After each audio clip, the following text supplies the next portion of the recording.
Bonjour les amis, le Seb pour le team Oli le Belge. J'ai l'honneur aujourd'hui de vous présenter la dernière génération de la BMW R1250 RT.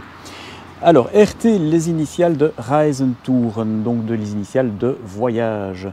La 1250 RT évolue fortement cette année-ci, principalement au niveau de son électronique embarquée et de sa cosmétique. Au niveau du moteur, eh bien, on ne change pas une équipe qui gagne pour ce millésime. En l'occurrence, on retrouve le flat twin de 1254 cm3 avec distribution variable Shift Cam, développement 136 chevaux à 7750 tours par minute et 143 Nm de couple à 6250 tours par minute. Alors ce sont des chiffres qui sont raisonnablement élevés pour un bicylindre. Et la technologie Shift Cam, justement, apporte sa contribution pour atteindre ces chiffres. Donc, c'est une distribution variable, une levée de soupape variable, qui permet de profiter de cette belle puissance vers les hauts régimes. Vous avez vu pour un bicylindre à plat atteindre 7750 tours et voire 9000 tours à la naissance de la zone rouge. Et les 143 Nm à 6250 tours. Donc, ces valeurs de couple sont déjà accessibles dès les plus bas régimes. En l'occurrence, on a déjà fait des reprises en sixième à 2000 tours. Eh bien, elle reprend sans broncher. Et donc, c'est justement cette technologie Shift Cam qui permet d'avoir cette disponibilité du couple dès les plus bas régimes et sur une très large plage de régimes. Alors ce moteur a un refroidissement mixte air et liquide, qui est pas une nouveauté en l'occurrence, puisqu'on a déjà eu les prémices de ce type de refroidissement sur la 1200 RT de dernière génération. Et pour pouvoir transmettre la puissance de ce moteur à la roue, on s'appuie sur une très bonne boîte à 6 vitesses, qui est très douce à la sélection, qui fonctionne vachement très bien. Un embrayage multidisque en bain d'huile avec fonction anti-dribble et couplé à un dispositif de régulation du couple moteur, ça permet vraiment de ne pas avoir justement de réaction un petit peu bizarre, un petit peu violente de la roue arrière lors du rétrogradage par exemple. Donc tout se fait vraiment en douceur. J'en reviens à la commande d'embrayage également. C'est une commande d'embrayage hydraulique. On voit le réservoir d'huile ici sur le Commodo. Et cette commande d'embrayage se veut vraiment très souple, ne réclame absolument pas la poigne d'un déménageur pour faire son office. On a vraiment quelque chose qui se met vraiment dans l'optique de cette moto pour le tourisme au long cours. La partie cycle de la moto, donc tout d'abord, le cadre, c'est un cadre tubulaire en acier tel que vous le voyez là. Et le moteur a une fonction semi-porteuse. Ça permet quand même d'économiser quelques kilos sur la balance, tout en conférant à la moto une très bonne rigidité structurelle. Au niveau des suspensions, on retrouve la recette chère à BMW au niveau de la fourche, donc à savoir une fourche télélever, qui a un diamètre de tube de 37 mm, un débattement de 120. Alors le télélever, c'est quoi? Eh bien c'est justement la jambe de suspension qui est déportée du restant de la moto, de la fourche, pardon. Donc c'est-à-dire qu'on va avoir les tubes de fourche qui sont ici pour le guidage de la roue avant, et on va trouver derrière la jambe de suspension qui, elle, est accrochée directement au cadre. Donc, couplé à la suspension arrière, qui est également un système de BMW, à savoir le paralever, ça confère à cette moto un comportement extrêmement sain. Donc, c'est-à-dire que lors des accélérations, des freinages, on a la sensation, et c'est plus qu'une sensation, c'est vraiment une caractéristique de ce kit de suspension, c'est d'avoir une moto qui se comporte extrêmement à plat, sans cabrage excessif et sans plongée excessive lors des phases d'accélération et de freinage. Donc vraiment, on a cette sensation d'avoir une moto qui se comporte vraiment à plat. Ce qui, de nouveau, pour une machine typée tourisme, est un réel bonheur. Les liaisons au sol sont assurées par ces merveilleuses jantes de 17 pouces. Je trouve que le design est superbe et bien pensé. Donc ce sont des jantes qui sont proposées en option dans le catalogue BMW.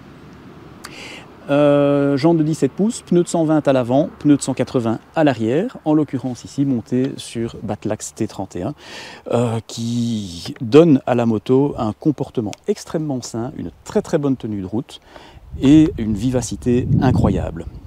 Pour avoir essayé cette moto précédemment avec des pneus qui étaient déjà passablement usés, eh bien j'ai trouvé une moto vraiment transfigurée. Comme quoi, la qualité des pneus et la bonne pression, surtout la bonne pression, ça change vraiment le tempérament et le comportement d'une moto. Donc, petit conseil, n'hésitez pas à contrôler régulièrement la pression de vos pneus pour être sûr de vous assurer la sécurité et les sensations maximales sur votre moto. Pour arrêter cet ensemble, eh bien, à l'avant, on va pouvoir compter sur un double disque de 320 mm de diamètre, pincé par des étriers à 4 pistons, qui sont à montage radial et qui sont fabriqués par Brembo. Donc il y a un accord de longue date entre BMW et Brembo, et cet accord est bien entendu reconduit avec la R1250 RT dont nous parlons aujourd'hui. À l'arrière, on va trouver un système un petit peu plus simple, à savoir un disque monodisque de 276 de diamètre, pincé par un étrier à un piston, toujours siglé Brembo. Et c'est là que l'électronique est vraiment phénoménal déjà sur cette moto, à savoir que cette moto dispose d'un ABS Pro, donc avec fonction adaptative en virage, donc plus ou moins d'intrusion du système ABS en fonction de l'inclinaison de la moto, mais également un couplage avant-arrière, donc quelle que soit l'action sur la pédale de frein ou le levier à main droite, eh bien le freinage va être combiné entre l'avant et l'arrière pour vous assurer un freinage optimal dans les conditions rencontrées. Donc c'est vraiment quelque chose qui est abouti en la circonstance. Alors, ensuite, je vous parlais en guise de préambule des évolutions de la moto par rapport à sa devancière. Eh bien le nouveau look, un tout nouveau dessin de carénage et de phare avant, avec le phare avant adaptatif en fonction de l'inclinaison de la moto, du virage et des conditions lumineuses. Donc c'est-à-dire que vous avez une commutation automatique entre les feux de jour, les feux de croisement, et alors bon, à ce moment-là on force les feux de route avec le bouton qui se trouve ici en arrière de commode gauche. Nouveau dessin de carénage, plus aérodynamique donc, nouvelle bulle, en l'occurrence ici grâce à cette finition Racing Blue, eh bien, chez BMW, ils ont voulu donner une touche de sportivité à la moto, touche de sportivité qu'elle a déjà un petit peu par son comportement, au-delà du fait que c'est une machine de tourisme, elle permet de quand même bien s'amuser dans les petits coins, dans les petits virelots. Et donc la bulle assez enveloppante et un très très beau profilé aérodynamique, justement pour garder cette touche de sportivité.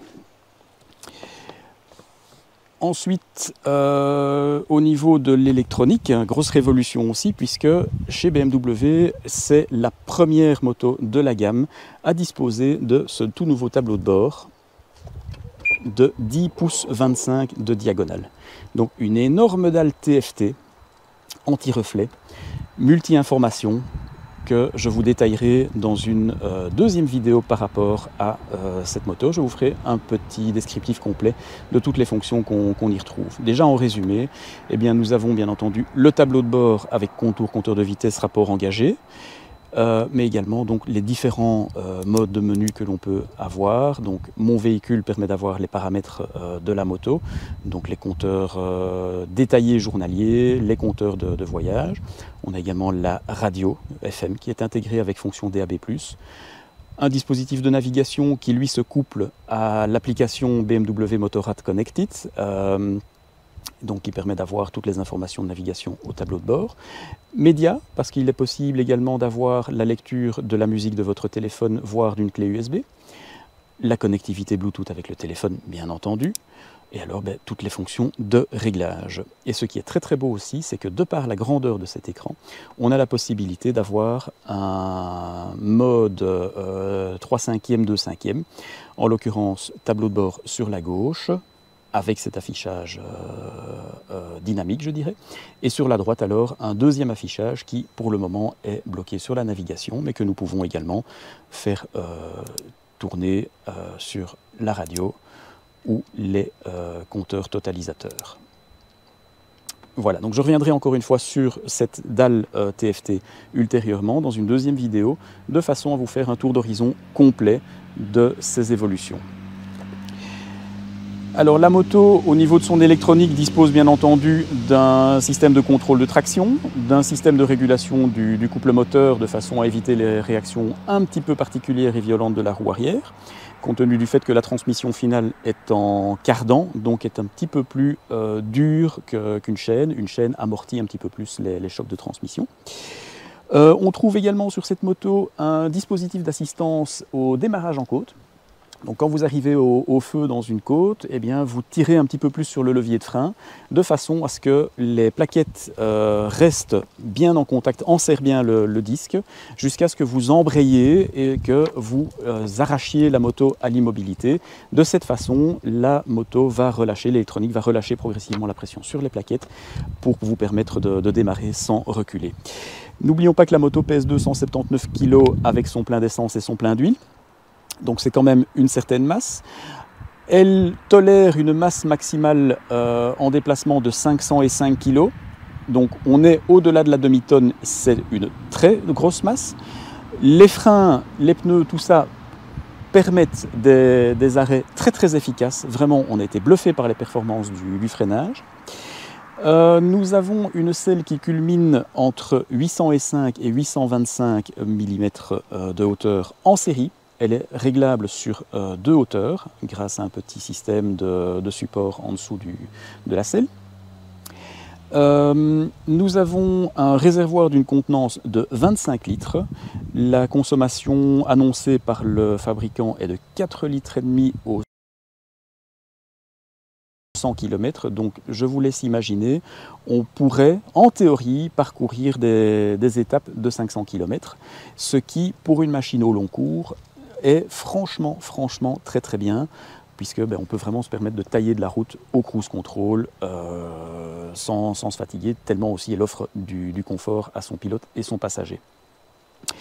Je vous ai déjà parlé de l'éclairage adaptatif, l'aide au démarrage en côte. Nous avons également dans les différentes options sur cette machine le pack dynamique qui nous permet d'avoir les modes de conduite typés Pro, donc c'est-à-dire qu'en appuyant sur la touche mode du commodo de droite, on peut avoir le mode de conduite économique, pluie, road et dynamique. Vous avez les suspensions dynamiques ESA également dessus, donc c'est-à-dire que vous avez un amortisseur arrière à réglage électronique en 2 modes, road et dynamique, mais également semi-actif, donc c'est-à-dire que le réglage de cet amortisseur va se faire automatiquement en fonction de la charge emportée sur la moto et du style de pilotage. Et donc, comme dans le team, nous avons des gabarits un petit peu différents, nous avons pu noter vraiment ces différences entre les différents pilotes. Donc, c'est-à-dire que quand un plus lourd prenait la place d'un plus léger sur la moto sans couper le moteur, on se rendait compte sur les 2-3 premières centaines de mètres que, passant du plus lourd au plus léger, la suspension était plus dure, et inversement. La suspension était plus souple passant du plus léger au plus lourd. Donc vraiment ce système est extrêmement bien conçu et extrêmement réactif. Et entre le mode road qui s'apparente vraiment à un mode tapis volant où on ne sent pas beaucoup les aspérités de la route, on voyage dans un confort extrême, et le mode dynamique où on a des réactions de suspension, des réactions d'hydraulique qui sont un petit peu plus vives, un petit peu plus franches, on a vraiment noté une différence entre les deux. Alors très sincèrement, le ressenti que nous avons, les voyages au long cours, vous partez, vous faites votre voyage de Belgique vers l'Espagne par exemple, vous faites une grande partie de nationale et d'autoroute, mettez le mode road au niveau des suspensions, vous allez vraiment voyager dans le confort. Quand vous attaquez les petites routes sympathiques, n'hésitez pas à passer en mode dynamique. Et là, vraiment, le fun va être au rendez-vous. C'est vraiment génial. Alors, que dire de plus par rapport à tout ceci? Eh bien, petit descriptif des commandes électriques et électroniques au niveau du carénage. Donc, c'est-à-dire que sur la gauche, vous voyez, il y a 4 boutons raccourcis. Le bouton 1 et le bouton 2 pour les fonctions de chauffage, donc poignée et selle chauffante. Le bouton 3 pour la radio, le bouton 4 pour la navigation. À savoir que le passager a sa commande personnalisée, personnelle de siège chauffant. En l'occurrence, cet interrupteur sur le côté gauche de la selle qui permet de régler la température sur 2 positions. Du côté droit, une prise 12 volts qui permet de brancher pour les longues stations d'hiver l'optimètre pour entretenir la batterie. Cette prise permet également de connecter un accessoire pour le recharger. À savoir que pour la recharge du téléphone, si votre téléphone a la chance de pouvoir se faire recharger par induction, eh bien le compartiment qui se trouve ici sur la droite sous le capot dispose de ce principe de charge par induction. Vous posez le téléphone dedans, moteur tournant, hop, le téléphone se met en charge. Avec slot USB bien entendu pour pouvoir le raccorder en filaire si jamais votre téléphone n'est pas par induction. Et ce compartiment est également ventilé de façon à éviter les surchauffes de la batterie pendant la charge. Un petit vide-poche également sur la gauche pour mettre la carte de banque ou le ticket de péage pour les autoroutes. Et puis on retrouve l'ergonomie de BMW sur le guidon, donc à savoir les commandes multifonctions sur la gauche avec la roulette de réglage, la roulette multifonction, commande de menu, commande de bulle électrique, commande de cruise control, régulateur de vitesse qui pour la circonstance est adaptatif. Donc c'est-à-dire que lorsque vous sélectionnez une vitesse, par exemple 120 km/h sur l'autoroute, eh bien vous avez un capteur à l'avant de la moto qui se trouve ici au-dessus, en dessous du phare, pardon, et qui va calculer la distance par rapport aux autres véhicules, les véhicules qui vous précèdent. Et en fonction de la distance, si vous vous rapprochez trop du véhicule devant, eh bien la moto va automatiquement adapter la vitesse par rapport à ce véhicule, tant que vous ne manifestez pas l'intention de le dépasser, auquel cas la moto va reprendre sa vitesse. Et si le véhicule devant vous freine, eh bien la moto va freiner pour vous aussi. Donc en cas d'inattention, c'est une solide béquille, un solide garde-fou.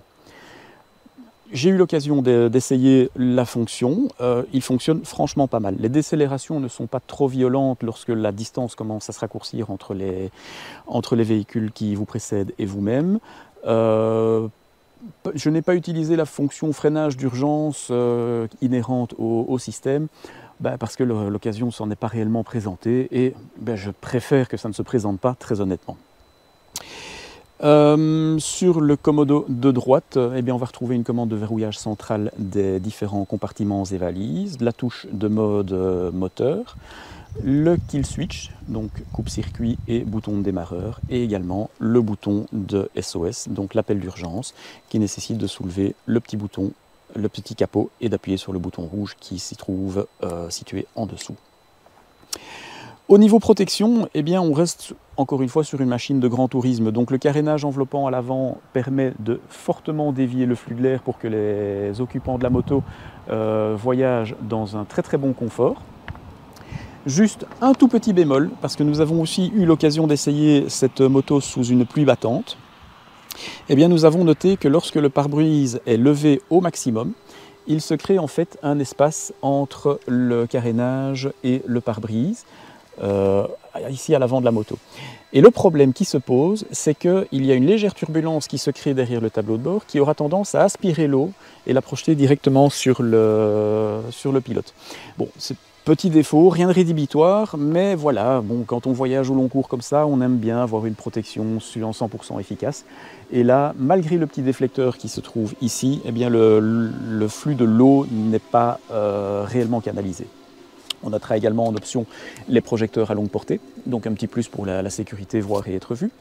Et toujours au niveau de la protection, cette petite bavette, ce petit redent sur le garde-boue arrière, qui permet d'éviter, par les projections de la roue arrière, qui permet d'éviter que le passager n'ait son arrière proprement repeint par la pluie et par l'eau soulevée de la route. Donc des petits détails, franchement, qui ont leur importance et qui sont franchement bien pensés pour ce type de moto, qui, je vous le rappelle, est une voyageuse au long cours. Au niveau tarif, elle est proposée en prix de base, hors option, à 19 970 €.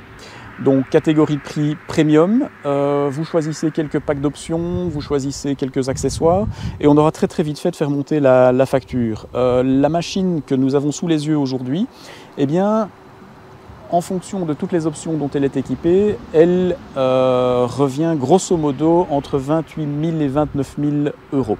Donc ça reste des tarifs assez élevés, mais pour ce prix-là, on a de la qualité et de la finition à l'allemande. On a une voyageuse au long cours qui n'est certainement pas contre une petite, voire même deux petites incursions plus sportives, tellement elle est maniable et vivace. Honnêtement, une très bonne moto, un concentré du savoir-faire de BMW sur cette merveilleuse machine à deux roues.